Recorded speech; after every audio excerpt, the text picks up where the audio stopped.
Imagine an AI that remembers your preferences, understands your past interactions, and gives tailored responses every time you talk to it.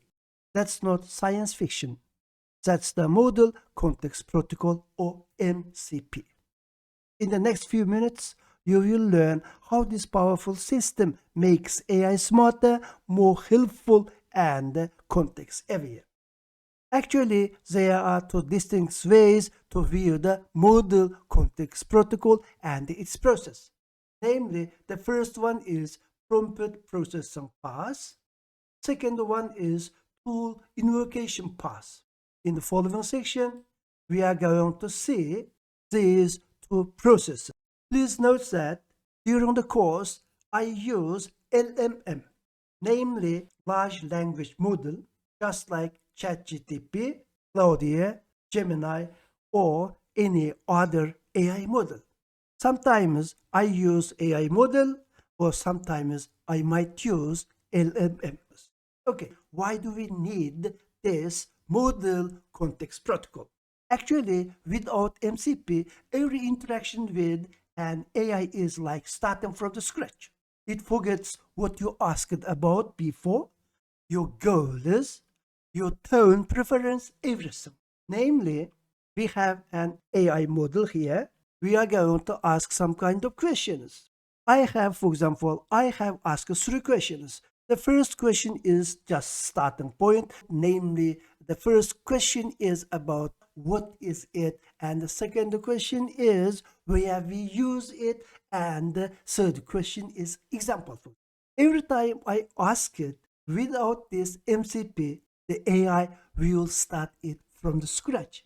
For example, when I ask first questions, it gives the corresponding answer to me, and then I am going to ask second question. Actually, the second question is based on the first question's answer. Therefore, it should be started from that place. Actually, the AI don't do that without MCP. Namely, it always starts from the scratch. That's the case without MCP. Now, let's see the case with MCP. Namely, MCP solves that by maintaining continuity, improving response quality, and adapting to your personal style. With MCP, first we ask question, and the second time we ask question. Based on the first question's answer, actually we are asking the second question. In the case of with MCP, actually LMM model or AI model is remembering our question, remembering our first question, and answering the second question just left over the first question. Namely, there is a continuity. Therefore, we can say that the improving response quality and adapting our personal style. Now, in the following section, we are going to see what is MCP in detail. First, we have user input. This is corresponding to the prompt. We just entered our questions, then that question passes to a layer, namely Model Context Protocol. I call it here context layer. After that, the result of the context layer will be passed to the actual AI model. For example, ChatGPT or Claudia. Now, let's see what we have inside this context layer. First, here we have system instructions, namely default role and the guidelines for the AI model. In other words, system instructions include core rules and the role configurations that shape how the AI behaviors across all users. For example, you are an AI assistant that explains technical topics clearly and concisely. Always include examples when explaining programming concepts. Be polite, supportive, and use markdown format. Namely, we have that kind of instruction. We are given that kind of instructions to the AI model. Namely, when someone asks a question, AI should follow this kind of instructions. This is the first thing. In the second thing, we have here user preferences. Namely, we have style, depth, tone, and the format. Might be we have other properties. Let's see what is style. Actually, the style explaining using bullet pointers and the tables. For example, we are giving a user preference, and when you give answer, you might do that answer is using bullet pointers, or might be 1, 2, 3, 4, that kind of style. Then we have here depths, give very detailed step-by-step explanation. Then we have here tone, actually use professional tone instead of casual. Then we have here format, for example, summarize with the diagram or code snippet at the end. Namely, these are the user preferences. In this layer, we have also user preferences related to rules of protocols. For example, you prefer responses in the form of first the theory, then the code example, finally a user case. So the AI formats answer that way every time. Namely, user preference, the kind of protocol, when the AI answer should be follow these user preferences. Then we have persistent memory. Actually, the persistent memory is facts remember across session to maintain continuity and the personalization. In other words, your name is John, you are creating an ASP.NET Core RESTful API online course, you prefer the term Swagger UI instead of Swagger integration. Then you have a big project, previous several days you worked on that, and then you get several days vacation. After you return the vacation, and you are going to work again. Set time continue from the last controller class we created. The AI knows your project details and the peaks of where you left off. That's the persistent memory. We have personal info like your name, it knows past chapters and project name and what project you are working on, where we left last time, what was the last question, what was the last answer. All of these are remembered inside this MCP layer. Then we have short-term context. Actually, this is real-time chat, window, and active document. Sometimes we need real-time documents. For example, sometimes we upload images, sometimes we upload data by using Excel, sometimes we upload some kind of image data, some kind of other format data. Namely, we need real-time chat window and active documents. These belong to the short-term context. Finally, we have here user patterns. Actually, user patterns corresponding to interaction patterns, your habits and corrections help improve accuracy. Namely, these are the sub-process inside this model context protocol. In other words, these are the protocol. The AI model, when answering some kind of questions, will keep these kind of rules or these kind of roles or these kind of instructions. Therefore, MCP model is very important. Because of MCP model, answer from the AI model formatted, and it has some kind of preference, it has some kind of customized patterns for you, and it's remembering your last questions, it's remembering where we left off last time. Those kind of things are being done by using this MCP process. Actually, MCP process, namely this context layer process, is token generation process. Namely, based on these rules, when it's received the question, that question will be divided into corresponding appropriate small tokens. Those tokens generated based on these rules. That's the process. That's the actual process of this context. Namely, this is in the middle. After this, the tokens will be passed to the actual AI model.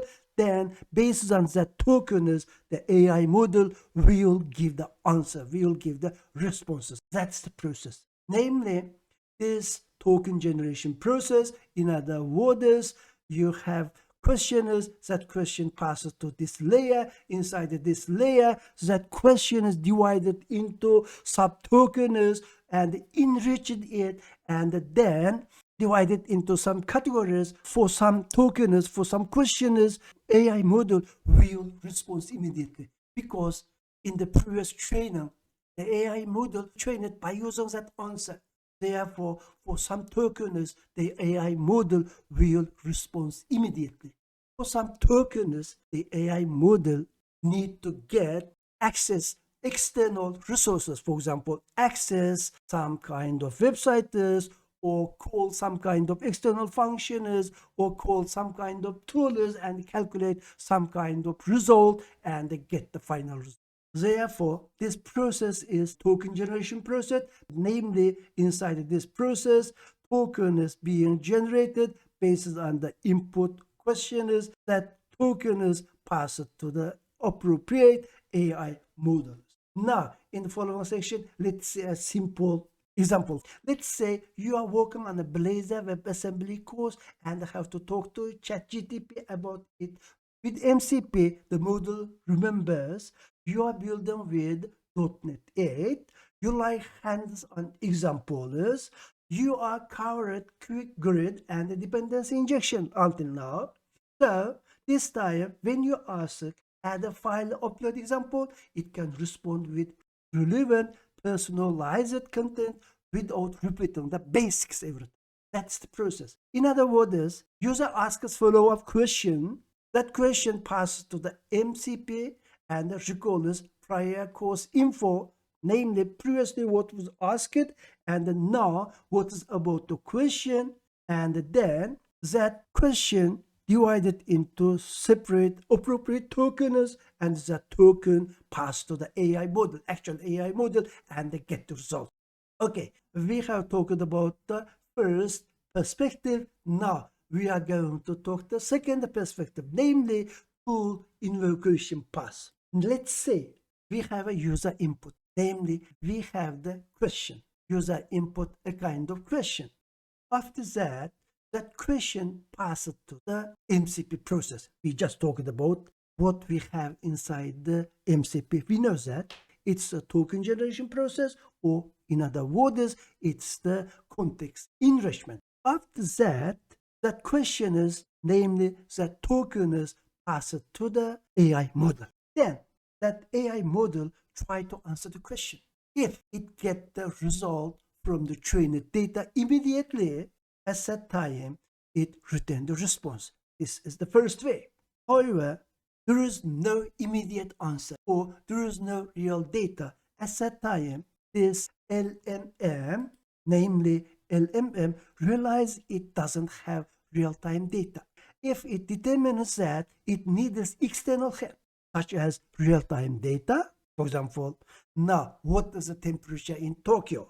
Then some kind of calculations or web access, namely web search, then it initiates a tool call. At the time, it decides to invoke tool or some kind of plugin. Okay, namely we have here MCP. Once we receive this question, actually we have generated several tokens. Namely, we have, for example, let's say at that time we have generated 4 tokens. The first token, we get the result. And we have 3 tokens here. First one is we need to call a kind of tool. Then second token is we need to call some kind of API. The third token is we need to execute some function. Actually, this token is generated here. I just repeated it here because I am getting separate results. For each token, I am getting separate results, and then those separate results synthesizes and create a complete response, namely this response. I repeat again. First, I get the response immediately based on the traded data for the first token. For the last 3 tokens, I need to call a tool, I need to call a kind of API, I need to execute a kind of function. Therefore, finally, this LMM give my results for these 3 tokens, and then that 3 results will be synthesized, will be combined, and final response has been generated. Then this response with the previous response combined together, we get the final response. Actually, Sometimes we get immediate response. At that time, we just go this flow.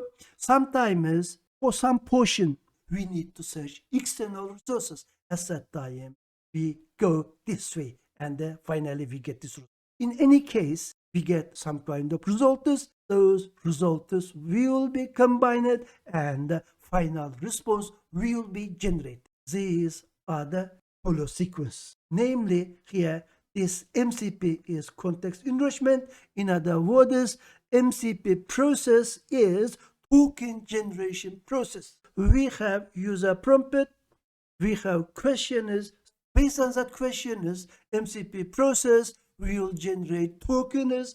Based on that token, we are getting our results. Namely, that token generated based on the input prompt or based on the input question will be passed to the LMM and get their results.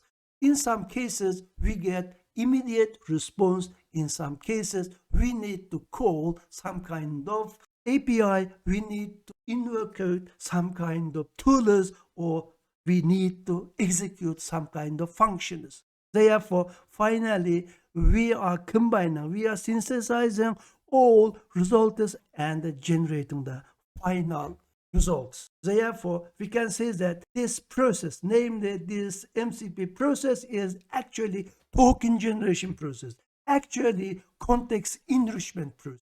In other words, the question, user inputted question, will be divided into sub-tokens, related tokens that will be passed to the LMM. Therefore, the MCP process is a token generation process. Everything we've discussed so far operates within the MCP, namely this context layer. In fact, this layer can be described as part of the token generation process. Generally, we have a set of commands that perform specific tasks such as retrieving resources, uploading content, downloading files, and so on. To accomplish these, we rely on various APIs. Now, if we are dealing with different types of AI models or agents, we need a form of standardization. In other words, a protocol or set of instructions is required. Namely, we just saw that we need a form of standardization. In other words, we need a kind of protocols or set of instructions. Therefore, MCP process actually is a kind of token generation process, a kind of token enrichment process, a kind of standardization. We have system instructions, we have user preferences, we need persistent memory, we need short-term context, we need user patterns. Namely, we need this kind of standardization. We need this kind of protocols when we answer on questions. We are telling, namely, this MCP process, this context layer, telling the AI, keep these kind of protocols, keep this kind of standardization during the answering question. That's the MCP.